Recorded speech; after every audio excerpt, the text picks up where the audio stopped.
Welcome to the Darkstream, Voxday, voxday.net, and unauthorized.tv. Thanks for tuning in. We've got some folks already up on the unauthorized chat. Told that audio and video are good on the DLive side, so we are good to go. The big question, and of course what a lot of people are waiting for, wondering about, etc., is, where's this ground offensive that was supposedly imminent after not even last weekend's. Sorry. People usually say audio good, video good. Sam decided to throw a little curveball, said audio good, video is dead sexy. I'm not worried about you, Sam. Anyhow, the topic is, why is there no ground offensive in Gaza? Will there even be one? And we'll get to that in a bit as people come in. First of all, some good news. Junior Classics number 8 has been finished and submitted to the printer. Junior Classics 7 will be finished and submitted to the printer later this week.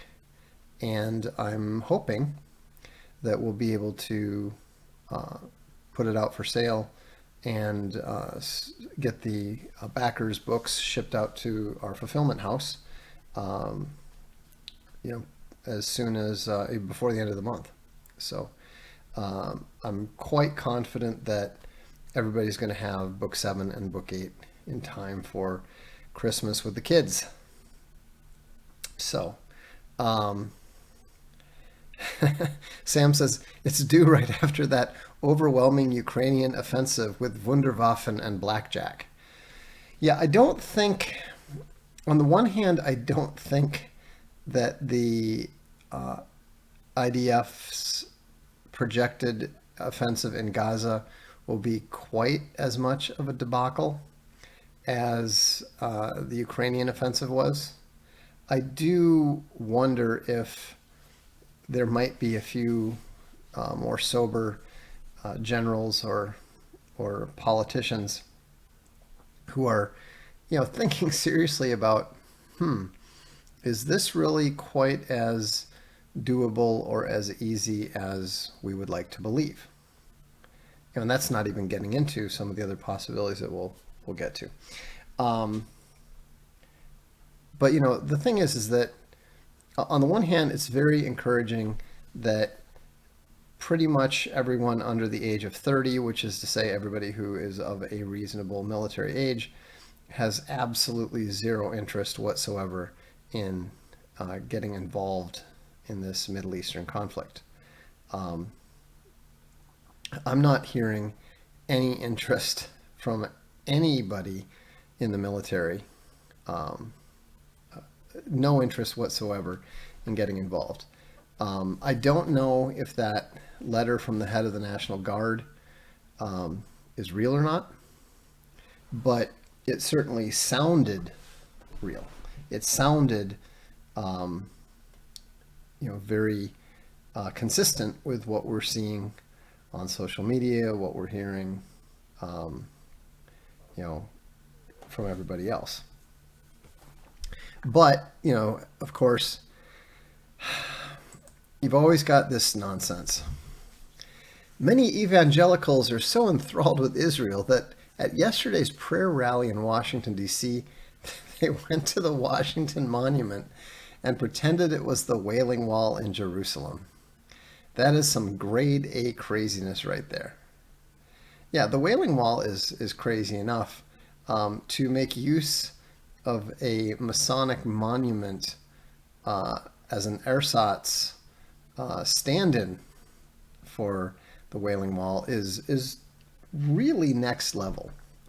I mean, you really have to be a serious churchian cuck to go to this level. I mean, that's virtue signaling, churchianity, boomerism, you know, Judaism, or Judaizing, I should say, as Paul would put it. I mean, it's all of those things and more. You know, I mean, every single individual in that picture should be sat down for an 8-hour theological lecture, not so much for information, but more for punishment. You know, I mean, it's absolutely absurd. And just to be clear, let's get these all out of the way real quick. Number one, Israel does have a right to exist.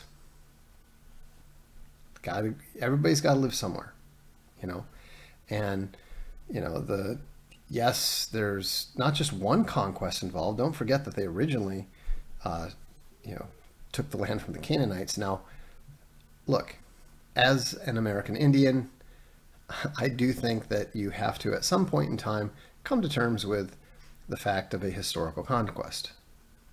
You know, I am not waiting for my tribe to be given any more land back than, you know, we happen to have with our casino.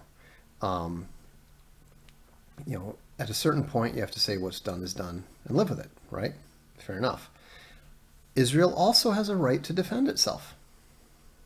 You know, when those attackers were attacking the towns or the settlements or whatever, you know, those towns and settlements that were in Israel had a right to defend themselves. Now, I haven't paid any attention to which towns were where, so I'm not even entirely sure that all of them did, right? But that doesn't give you the right to commit a massive ethnic cleansing. It doesn't. And I think that anyone who is going to engage in ethnic cleansing and support ethnic cleansing should maybe not throw stones if they're living in a glass house. You know, I mean, let's face it.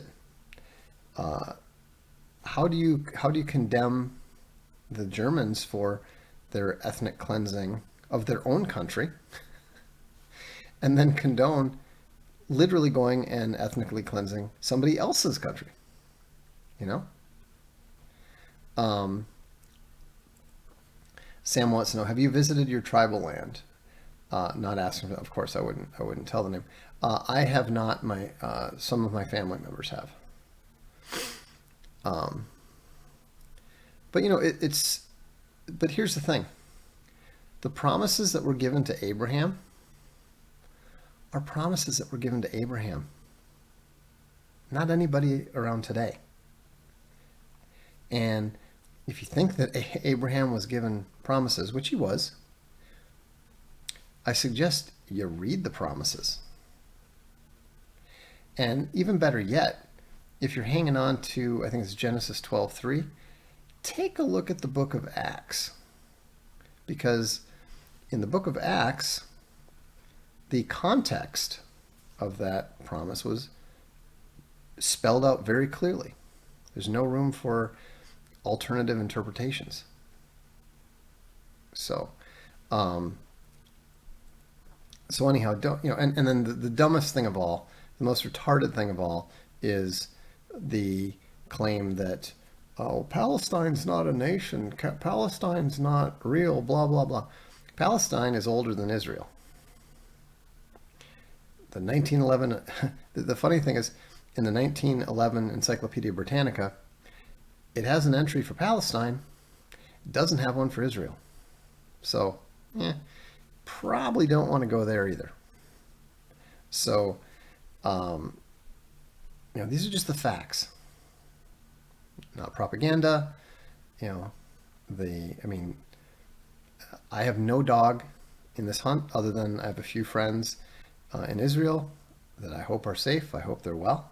I wish them well, but my main interest in paying attention to this stuff, just so you understand, is not to shake a finger at one side or the other, or to virtue signal or to do any of that. I am primarily interested in the topic as number one, what looks like the second front in World War III, and number two, just as a amateur military historian, I'm interested in how the how the battle, how the war goes. A lot of people don't realize that. I didn't realize when I was younger that the undefeated, unconquerable IDF was actually more or less beaten in the 1973 war. Or was it it was one of the two. In the one war in the late 60s, Israel got called off. In the other war, the Arabs got called off, or really the U.S. Provided the means to keep things going. But that was back in 1973. It was a long, long time ago. Now, the Lebanon War in 1980 was, obviously much more successful for Israel. But again, as we've seen in Ukraine, things have changed dramatically. The USA is not what it used to be. And the balance of power in the world has shifted considerably in the last 30 years.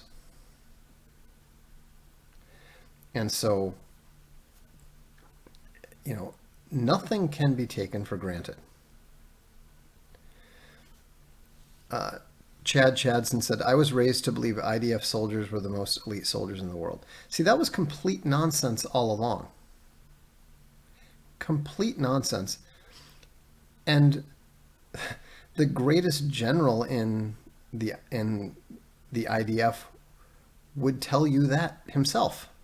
Moshe Dayan, when asked what was the secret of the IDF superlative performance, was fighting Arabs.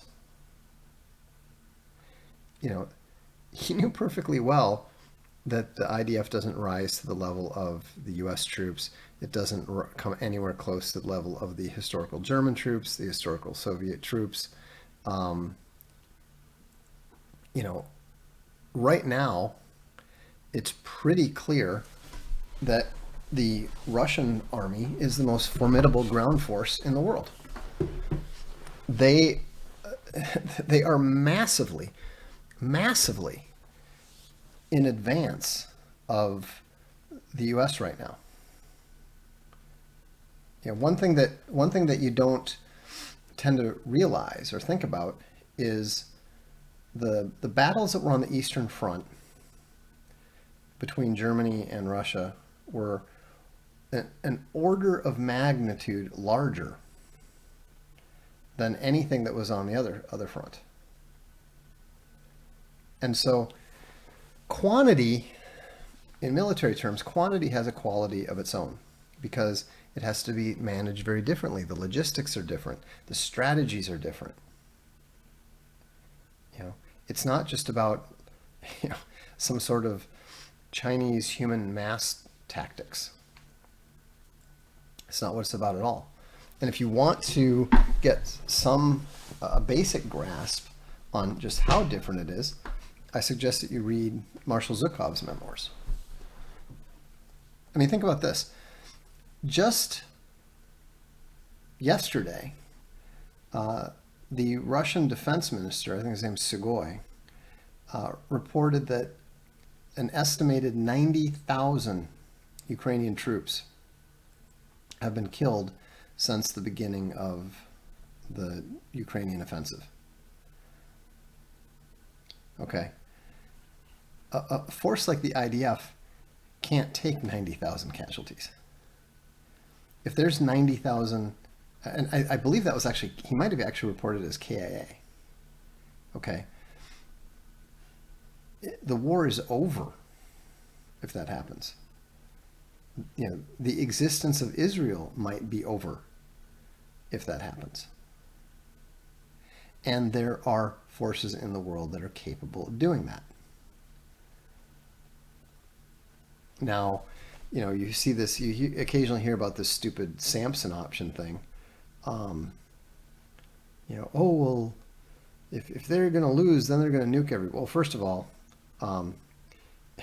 if that's seriously in the cards, then that's a casus belli right there, right? I mean, if someone is threatening a first strike, then, China, Russia, even the USA has cause to launch a first strike before that. And that's even assuming that nukes really work in the first place.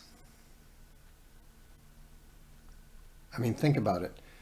How well do tanks that have been sitting around since the 70s work? Not so well. Not so well. And so, and not to mention the fact that Russian air defenses are absolutely superlative.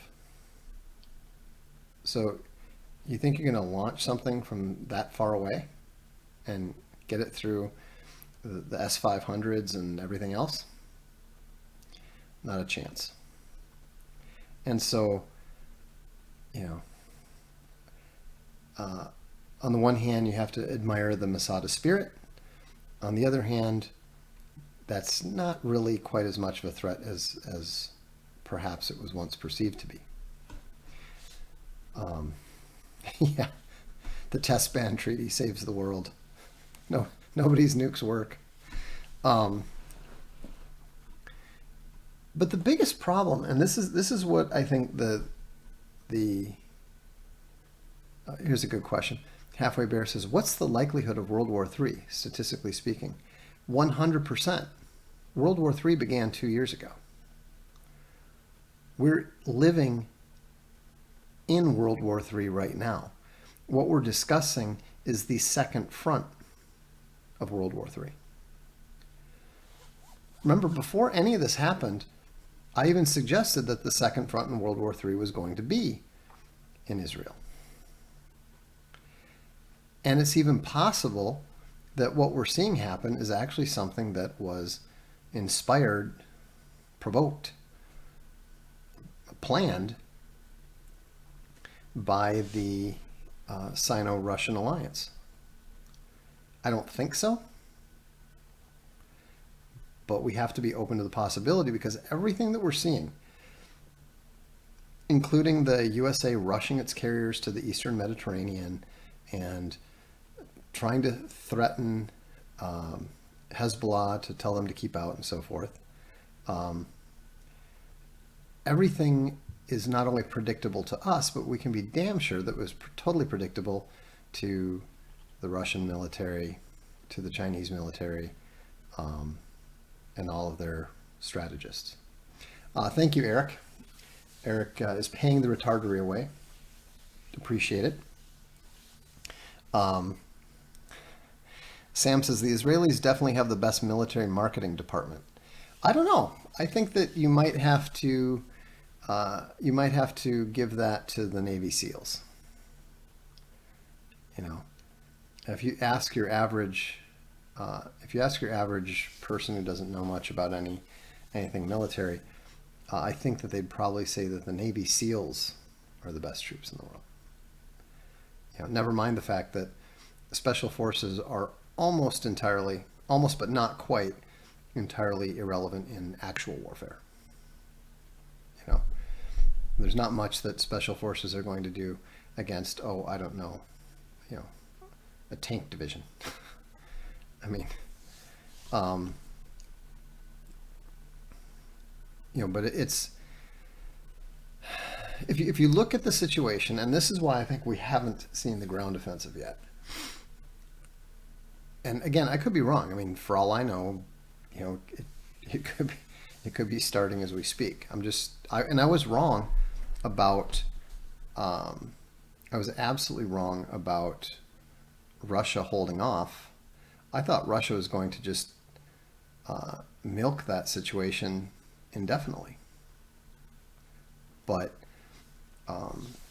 obviously, Putin calculated correctly in general.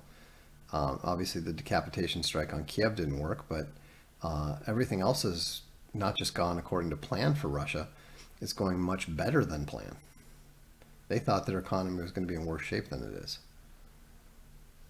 So, but if you look at it, let's just look at the situation as rationally and calmly as we can. So on the one hand, let's say that everybody stays out. The U.S. stays out. The Arabs stay out. Hezbollah stays out. Okay, you're still dealing with a pretty serious urban warfare situation. Urban warfare is far and away the nastiest, most deadly type of warfare that exists today. And so, how many troops can, reasonably be expected to be lost? I mean, you're probably looking on the Israeli side of well in excess of 20,000 troops. If Hamas is really prepared to fight it out the way that the Ukrainians did in Bakhmut. Gaza is much bigger than Bakhmut. Hamas has had a lot more time to prepare for it. And they don't really have anywhere to run. They're already kind of in a no quarter situation, right? So I believe that Israel can win it, but at a tremendous cost. And the USA is probably the only nation in the world, no, maybe Italy. Italy and the USA are probably the only two nations of the world that are more casualty averse than Israel. There's a super chat from Land on Bear. Thank you. He says, the confusion of the country of Israel and the nation of Israel was very effective against the West. Oh, absolutely. I mean, the confusion of the nation of America and the country of the United States of America was very effective against Americans. I mean, the best rhetoric points to the truth, but there is very, very effective false rhetoric that has, wreaked havoc on the USA and Western civilization.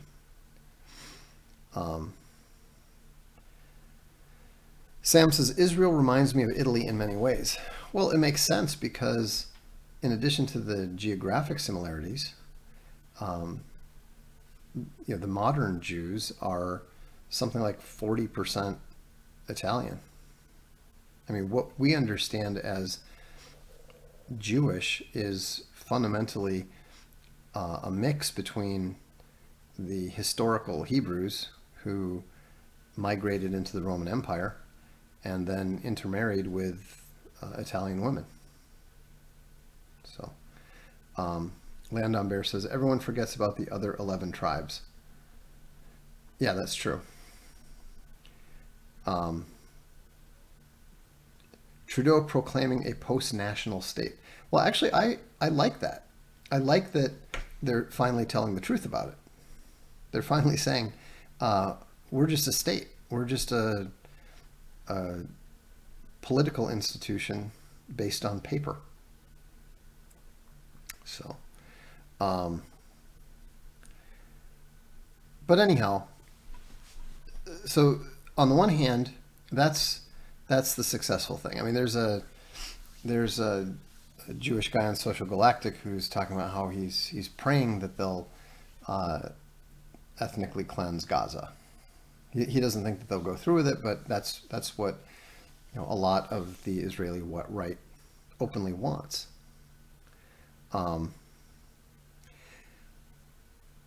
So that's the best case scenario. What's the worst case? Well, not the worst case, but what's the most likely second option? Well, the most likely second option is if the ground offensive begins, Hezbollah keeps its word and attacks from the north. The Israelis are very, very well aware of this. It's my understanding that that was actually their first concern once the news of the attacks came is Hezbollah going to come in? Are they going to come down? They haven't yet, and they seem to have indicated that they're not planning to do anything as long as Israel doesn't invade Gaza on the ground. So the problem there is, can Israel beat Hamas and Hezbollah by itself? I think the answer is probably not without U.S. assistance. I think that they probably could handle it. I think it'd be very, very costly, but I think that Israel could probably win and survive as a independent sovereign state as long as there was sufficient level of let's just say artillery and air support from the U.S., which of course is why there are 2 carrier groups there now. I think that they're both there specifically to deal with Hezbollah if necessary. And as Dan points out, could be that's why Israel is trying this now. The U.S. is not going to be able to help them much longer. That's true. This second front had to happen before Taiwan became the second front, because once the U.S. Navy gets involved in the South Pacific, it's essentially gone. I haven't posted my stream yet because I'm still in the process of analyzing the 24 Taiwanese invasion war games. But one thing that was very clear is that even though the results indicated were considered a win for the U.S. Navy and for Taiwan, the cost to the U.S. Navy was so significant that it would essentially render the U.S. Navy fundamentally incapable of operating in any other theater other than the U.S. coast. And so not only in the long term, but even the immediate term, this had to be done before China made its move. And that's where you get into that question of, okay, so is this happening because China wants it to happen now to get the U.S. stuck in the Mediterranean and partially clear its way for something to happen in the South China Sea? Or is it the exact opposite, and is Israel pushing for it before the U.S. Navy is not available in the Mediterranean? That's why it's impossible to say, oh, this is going to happen. I think this is going to happen. There's too many variables. Way too many possibilities. Now, here's the problem with that scenario is, yes, I think, just my opinion, I think that with the U.S. assistance, Israel can probably hold off Hamas and Hezbollah. But I strongly suspect that if the U.S. does engage in, shall we say, active and direct conflict, I think that Iran is going to come in.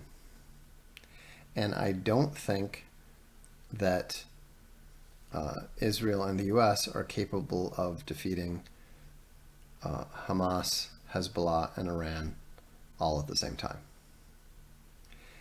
And the reason is pretty simple. Iran has 90 million people. Israel has 9 million. 7.5 million are Jews, and a fair percentage of those Jews do not and will not serve in the military. So the prospective size of Iran versus the total size of the prospective Israeli military, they're outnumbered 10-1. And that's not including Hamas, that's not including Hezbollah. Not only that, but the Iranians are one of the leading producers of the most effective type of battlefield drones. Now, the Russians have copied it, so the Russians are probably the largest producer now. But Turkey manufactures the drones that were incredibly effective in the Azerbaijani-Armenian war. Iran manufactures some of the drones that the Russians have copied. Now, the U.S. does have excellent drones, and Israel almost certainly has either its equivalent of those drones or the U.S. drones themselves. But they're not the same type of drones. These are the U.S. drones are the big ones that fly high above the clouds and are used to target and assassinate terrorist leaders is the idea. But they're not what's the most effective. Those drones are very, very susceptible to modern air defenses. That's why you don't see them being given to Ukraine and flying over and attacking Russian targets. They just wouldn't survive. What's being used instead is drone swarms, really cheap drones that can deliver a small explosive that's capable of knocking out a military vehicle, or a machine gun position. I mean, these little drones are effectively long-distance flying hand grenades. And Turkey and Iran are the two that have the most of them. So, and that doesn't even factor in, what was really ominous was the fact that Turkey, which has historically been the most friendly Muslim nation to Israel, has been indicating pretty strongly that it's going to be taking the side of the Palestinians. Sam Freeman said, heard Oliver Anthony will champion working class Israelis with his new song, Goyim North of Gaza. Okay, that was just crude. That was just cruel. But thank you for the super chat. Dan says, Israelis on Twitter openly calling for genocide is disturbing as hell. Well, it is. But I think that that's coming from a place of fear.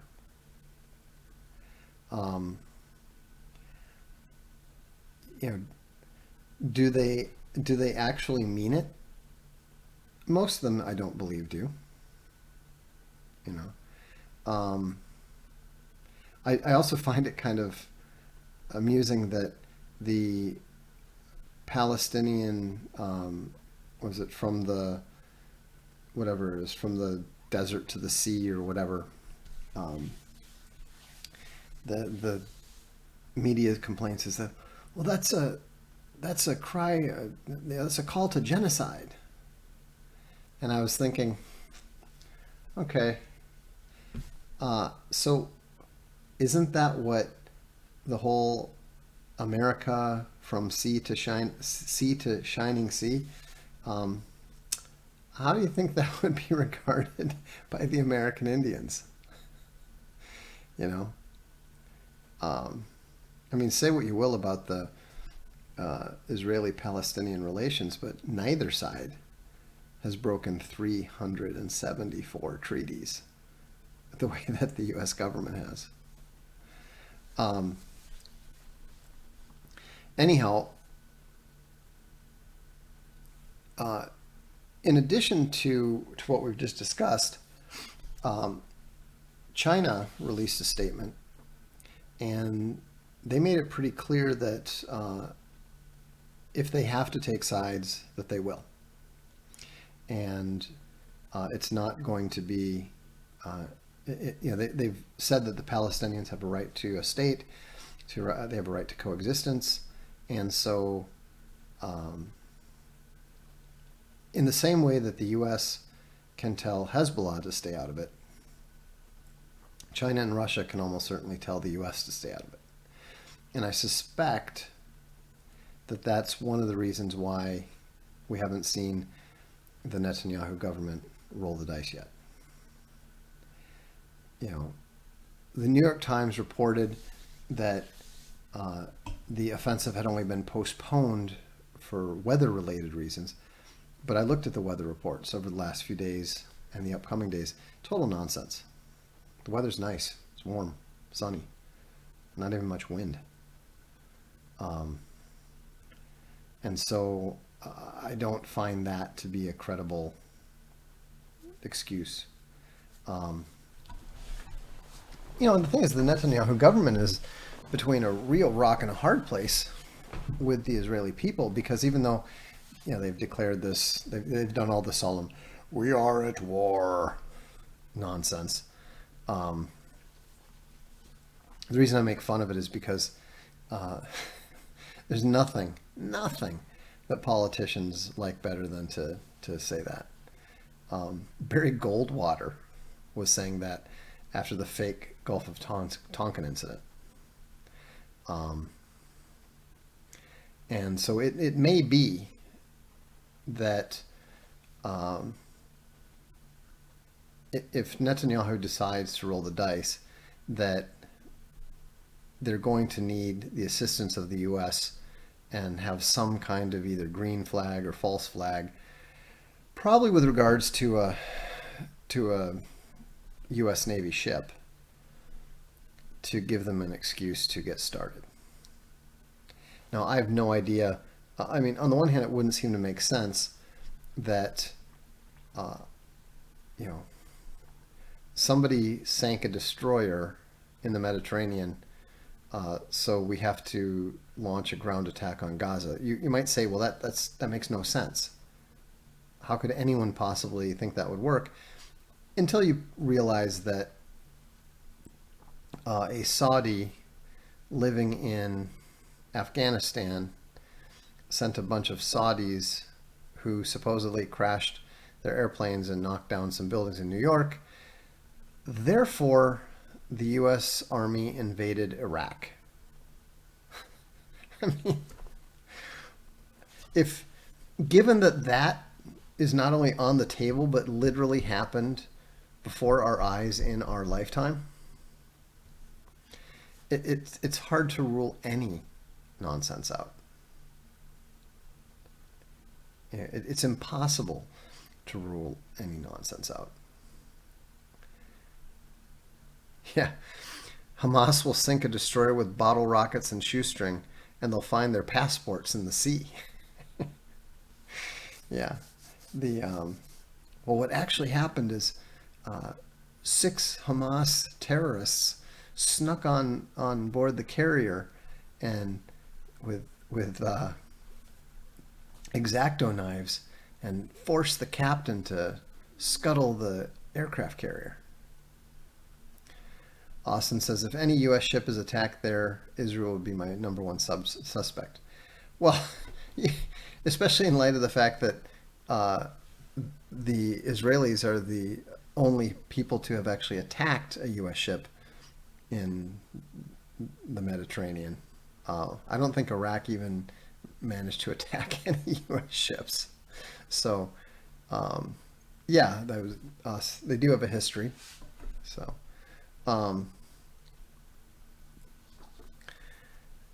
Sam Freeman says, saw a video of a grenade drone top-down attack on a tank, hyper effective. It's a new day. Well, but that's why I'm sure the Israeli generals are really sweating this decision. It's just not it's not 1983 anymore. And I mean, the absolute worst outcome for Israel would be if they go into Gaza and Hamas actually manages to drive them back out. I mean, talk about encouraging your enemies, and this is why, in war, like in hand-to-hand combat, unarmed hand-to-hand combat, the mere act of attacking is taking a risk. The minute that you extend yourself, you make yourself vulnerable in a way that you were not vulnerable before. And, but like I said, the Israeli people are already very angry at Netanyahu. The Hamas attacks happened on his watch. They were his fault. And so he's attempted to capitalize on the emotions of it, to ride the wave of anger, and with all of his we are at war rhetoric and all that sort of thing. He's trying to get the people back behind him, but in order to do so, he has to attack. If they don't, I don't see how the Netanyahu administration survives. Which, of course, leads to a whole nother round of conspiracy theories. Well, maybe it's actually the Israeli deep state attempting to get rid of Netanyahu, blah, blah. I mean, that's the problem with being sufficiently well versed in the topic to see the various possibilities, is you rapidly get yourself into a position where you have actually less idea what actually happened than the average person who just listens to the nonsense on the mainstream media. There's too many actors, there's too many variables, and you can apply all the data analytics you want. If you watch football, and if you read the data analytics, which is harder now that Football Outsiders is gone, but you will see events that are absolutely highly probable, 99% probability, and then you'll see them reverse on a dime because of one relatively small event. I'm referring, of course, to the Minnesota Vikings Buffalo Bills game a few years ago, where the Bills were at a absolute 99%, this game is over, and then just a crazy turn of events, and the Vikings end up winning. So you can analyze all you want, you can run all the AI and probabilities and data analytics, but at the end of the day, you have to play the game, you have to fight the war to see what happens. Sometimes things are a lot easier than they're supposed to be. I have no doubt that there are IDF generals saying, oh, this is going to be like Desert Storm, and everybody thought the Iraqi army was going to be really difficult, and the U.S. walked over them with not too many casualties. On the other hand, we also got a lot of predictions about this, all these Western, U.S., U.K. Military analysts and generals talking about how the Ukrainian offensive was going to be very successful, and it might even lead to the collapse of the Russian government. And then they didn't even make it to the front lines. So, so we'll just have to see. We'll just have to see what happens, and if this is the second front of World War III, then I think that we can probably anticipate something happening in Asia not too long after. The key is going to be how committed are the U.S. forces. It's even possible, that it's even possible that some kind of front will open up in Africa. Like France is withdrawn from Niger. The threats of the other African nations invading it appears to have faded.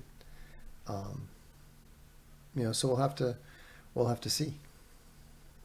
But all I can say is that it's not a bad time to pray. It's not a bad time to pray for peace. It's not a bad time to pray for safety for you and your family. And it's also not a bad time to make sure that you've got, some food, some water, some heat, all that good stuff that people have been talking about for years. So, anyhow, I hope this has helped put things in a little bit of calmer perspective than you're mostly seeing on social media and Twitter. The World War III is not the end of the world. And although no man will know the season, I don't think that these events are very significant from an eschatological perspective. I know I've been around boomers since the 1980s. They think the world is ending every single time anything happens in Israel. I really had to laugh. I think I mentioned this one. But there's a red heifer, third temple. I was like, that's the 12th red heifer story I've read in the past 20 years. Settle down. But anyhow, there's a lot of decent people on both sides. Don't forget that. And at the end of the day, all wars end with talking. All wars end in settlements of one sort or another. The only thing that war accomplishes is who's in the stronger position and who gets to more or less dictate the terms. So it would be nice if humanity would have enough sense to just skip ahead to the settlement right from the start. It's not going to happen because we're human and we are collectively a little too retarded for that. But we can always hope. I'm Vox Day.